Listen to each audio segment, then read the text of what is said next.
సుమన్ టీవీలో మీ business promotions కోసం ఈ కింది నెంబర్ను సంప్రదించగలరు.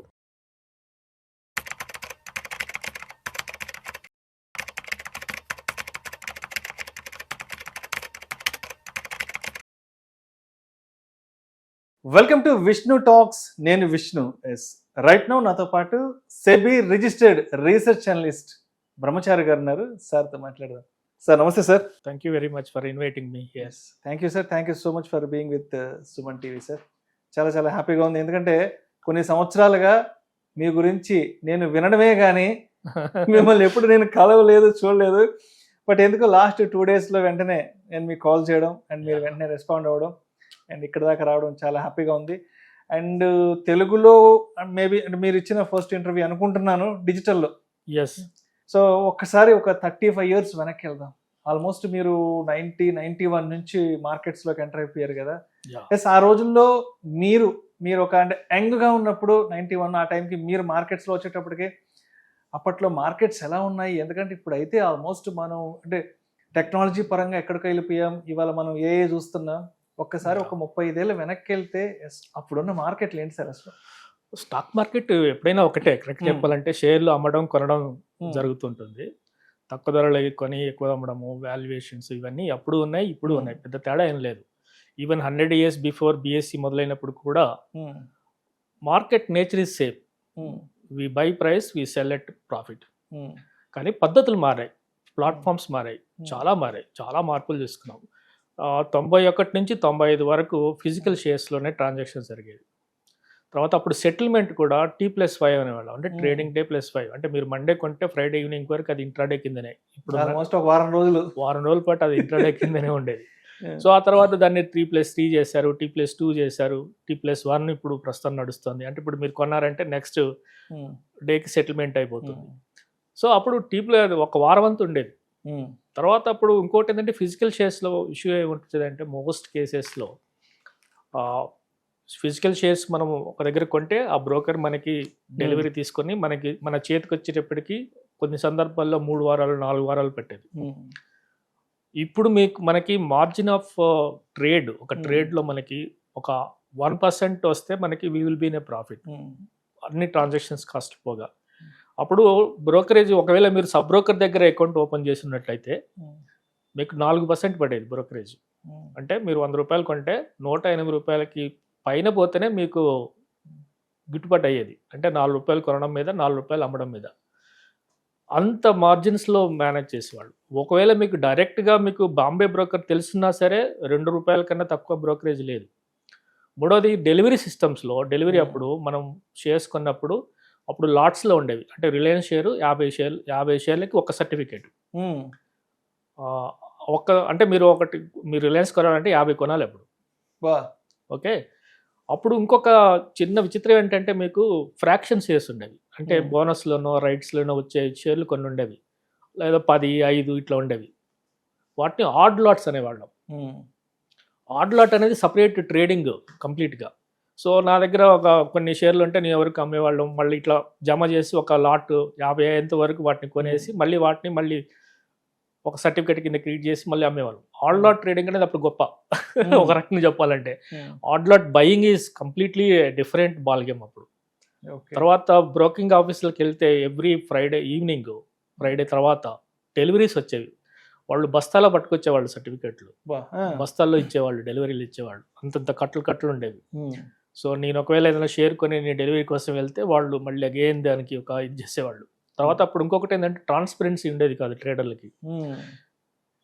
నాకు ఏ ప్రైస్లో వచ్చింది అనేది నాకు ఎలా తెలుస్తుంది తెలియదు కదా. అప్పుడు ఏమైనా బ్రోకర్ ఏ ప్రైస్ చెప్తే అదే ప్రైస్ మనకి.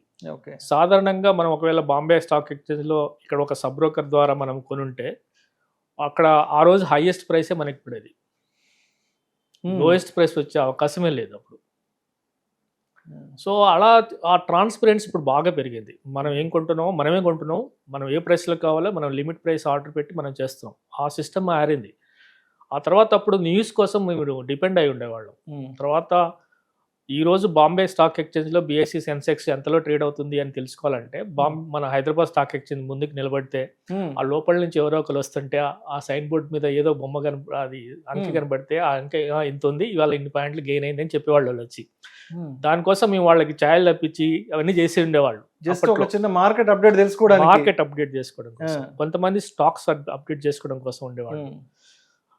తర్వాత ఎకనామిక్ టైమ్స్ మనకి ఇక్కడికి 3:30కి ఫ్లైట్ వస్తే అది మన చేతికి వచ్చేటప్పటికి 5 అయ్యేది. ఏది బాంబే నుంచి హైదరాబాద్ బేగంపేట ఎయిర్పోర్ట్ కి ఎకనామిక్ టైమ్స్. కానీ అప్పుడు ఈ బిజినెస్ లైన్ లేదు, అప్పటికి బిజినెస్ లైన్ కానీ ఇన్ని బిజినెస్ పేపర్లు ఉండే కదా, అందరూ ఎకనామిక్ టైమ్స్ మీదే డిపెండ్ అయి ఉండేవాళ్ళం. సో 5 గంటలకు వచ్చిన తర్వాత ఒక 10 మంది కలిసి ఇట్లా దానికోసం ఎగబడేవాళ్ళు. అసలు కోర్ట్స్ చూడడం కోసము, తర్వాత న్యూస్ చూడడం కోసము, company Bombay news, Dalal street news అంతా, దలాల్ స్ట్రీట్ న్యూస్ కోసం అసలు ఎకనామిక్ టైమ్స్ చేసేవాళ్ళు. ఓకే, అది ఆ సినియారో నుంచి బయటపడ్డాం. ఇవాళ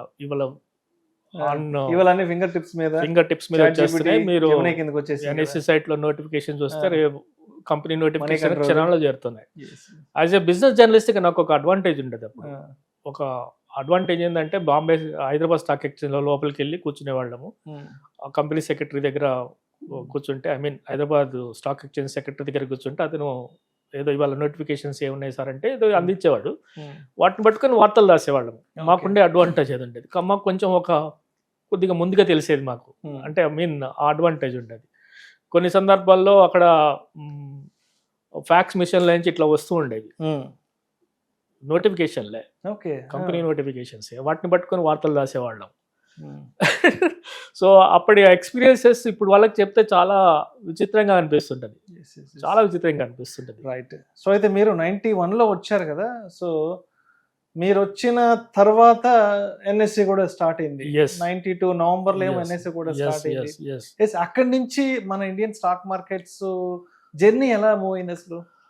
ఆ తర్వాత NSE అనేది ఒక టెక్నాలజికల్ డెవలప్మెంట్ నిజం చెప్పాలంటే ట్రేడింగ్ లో.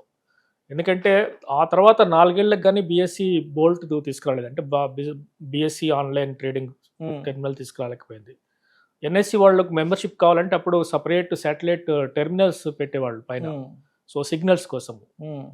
తర్వాత ఆ NSE వచ్చిన తర్వాత ఏమైందంటే ఆన్లైన్ ట్రేడింగ్ స్టార్ట్ అయిన తర్వాత, సో బ్రోకింగ్ ఆఫీసుల్లో అప్పుడు మీరు చూస్తే ఎలా ఉండదంటే ఒక 20-30 మంది కూర్చునేవాళ్ళు, అంత traders, investors, traders, what ever you call, వాళ్ళంతా ప్రైస్లు లైవ్గా చూసుకునేవాళ్ళు. ఆ BSEలో ఆ ట్రాన్స్పరెన్సీ మిస్ అయిపోయేది. ఆ తర్వాత దాన్ని అగైన్ BSE కూడా లాంచ్ చేసిన తర్వాత ట్రాన్స్పరెన్సీ అనేది రావడం మొదలుపెట్టింది. ట్రేడ్లో ట్రాన్స్పరెన్సీ రావడం మొదలు, తర్వాత ఆటోమేటిక్గా బ్రోకరేజ్ తగ్గాయి, అంటే ట్రాన్సాక్షన్ కాస్ట్ తగ్గిపోయినాయి ట్రేడర్లకి, ఇన్వెస్టర్లకి. ఆ తర్వాత చాలా మార్పులు జరిగాయి. డిమెటీరియలైజేషన్ మొదలైంది. స్టాక్స్ డిమెటీరియలైజేషన్ అంటే షేర్ సర్టిఫికెట్లు అన్ని డిమెటీరియలైజేషన్ మొదలైంది. సో మీకు ఫిజికల్ షేర్స్ అనేవి తగ్గుతూ వచ్చాయి. చాలా సందర్భాల్లో ఫిజికల్ షేర్స్ లో ఒక డిసడ్వాంటేజ్ ఏమి ఉండేదంటే సిగ్నేచర్స్ మ్యాచ్ అవ్వకపోయేది. యాక్చువల్ షేర్ హోల్డర్ మనకు అమ్మిన తర్వాత మనం అతను ట్రాన్స్ఫర్ డీడ్ మీద సైన్ చేసి ఇస్తే ఆ సిగ్నేచర్ మ్యాచ్ అవ్వకపోతే మళ్ళీ again we need to pursue that. It takes months together పెట్టేది. ఇప్పుడు కానీ మనం బ్యాంక్ లేదని అమౌంట్ విత్డ్రా చేసుకోవాలంటే అకౌంట్ ఎప్పుడో తీసుకుంటాం, ఒక 20 ఏళ్ల క్రితం. ఇప్పుడు సంతకం పెడితే మ్యాచ్ కాదు, సేమ్ అదే సిచ్యువేషన్. ఎస్, మీకు నేను నా పర్సనల్ ఎక్స్పీరియన్స్ కూడా చెప్తా. నా దగ్గర ఒక 25 lakhs వర్త్ షేర్స్ ఉండేవి 95లో. Okay, not now. ఇప్పుడు 95లో 30 ఏళ్ల క్రితం ఒక సబ్ బ్రోకర్కి నేను ఇస్తే అతను కలకత్తాకి వెళ్ళి వాటిని ట్రాన్స్ఫర్ డీట్ మీద సంతకం పెట్టించుకొని ట్రాన్స్ఫర్ ఏజెంట్కి ఇచ్చి తీసుకొని రావాలి. సో ఈ మిస్డ్ సమ్వేర్ ఈ మిస్డ్ ఇట్ అండ్ పర్సన్ కూడా మిస్ అయిపోయాడు. నాతో పాటు ఇంకో డాక్టర్ కూడా ఇస్తే సర్టిఫికెట్లు ఇస్తే నావి ఆయనవి అందరి పోయినాయి, ఆ మనిషి కూడా గాయమైపోయాడు. Jump. So I lost lot of money, 25 lakhs before marriage at the youngest age 95. 30 ఏళ్ల క్రితము. సో అలా నాలాగా ఎంతమంది నష్టపోయి ఉన్నారో చూడండి ఒకసారి. చాలా మంది నష్టపోయారు. సో అది ఆ ట్రాన్స్ఫర్ డీడ్ మీద సిగ్నేచర్లు టాలీ అవ్వకపోవడము, తర్వాత కొన్ని ఏదో కారణాల వల్ల కొన్ని సందర్భాల్లో మన పేరు మీద రాకపోవడం కారణంగా డివిడెండ్ రాకపోవడము, బోనస్లు రాకపోవడము, రైట్స్కి ఎలిజిబిలిటీ లేకపోవడం, ఇలా చాలా చాలా జరిగేవి. కానీ ఇవాళ ఆ ఇష్యూస్ ఏమి లేవు. నిజానికి డిమెటీరియలైజ్డ్ షేర్స్ లేకుండా ఉన్న వాళ్ళు ఇప్పటికీ ఉన్నారు. ఇప్పుడు లాస్ట్ ఓన్లీ ఐ థింక్ ఇంకో 2-3 నెలల్లో డెడ్ లైన్ కూడా కంప్లీట్ అవుతుంది.